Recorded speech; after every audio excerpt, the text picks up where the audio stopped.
দূর থেকে দেখেই একটা মানুষের চরিত্র যেমন বিচার করা যায় না, সেম একটা খাবারও দূর থেকে দেখেই বোঝা যায় না যে অ্যাকচুয়ালি এটা স্বাদ কিনা।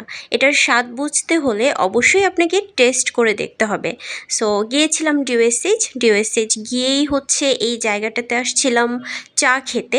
তো চা খেতে এসে অ্যাকচুয়ালি ফেঁসে গেলাম, দেখলাম যে ওরা খুব সুন্দর করে পিৎজা বানাচ্ছে। তো দেখেই লোভ লেগে গেল।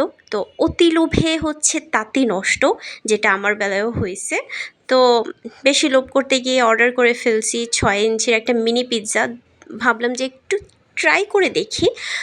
তো অর্ডার কনফার্ম হওয়ার পর ওরা খুব সুন্দরভাবে আমার পিৎজাটা বানাচ্ছিল, আমিও সেটার ভিডিওগ্রাফি নিচ্ছিলাম।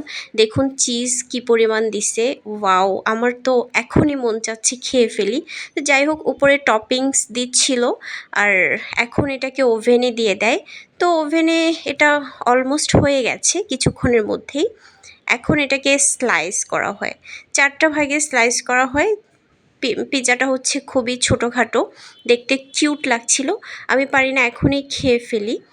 তো যাই হোক, এটা সার্ভ করে দেওয়া হয় আমাদের টেবিলে, আর আমি তো ভিডিও শ্যুট করেই যাচ্ছি।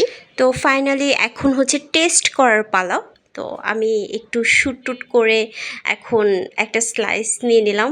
আমি আর কুলসুমা একসাথে যাই, অনেক দিন পর দুজন দেখা করি, সাথে অনেক গল্প করি অ্যান্ড ফাইনালি পিৎজা ট্রাই করি। ভাবলাম একটু খাওয়া দাওয়া করি, মাসের তো শেষ, কাল থেকে নতুন মাস শুরু। আজকেই যত টাকা পয়সা আছে সব সাবার করে দেই।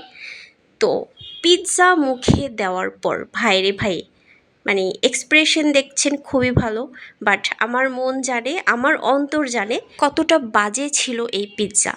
আমি আসলে জীবনেও এরকম পিৎজা খাই নাই, এতটা বাজে।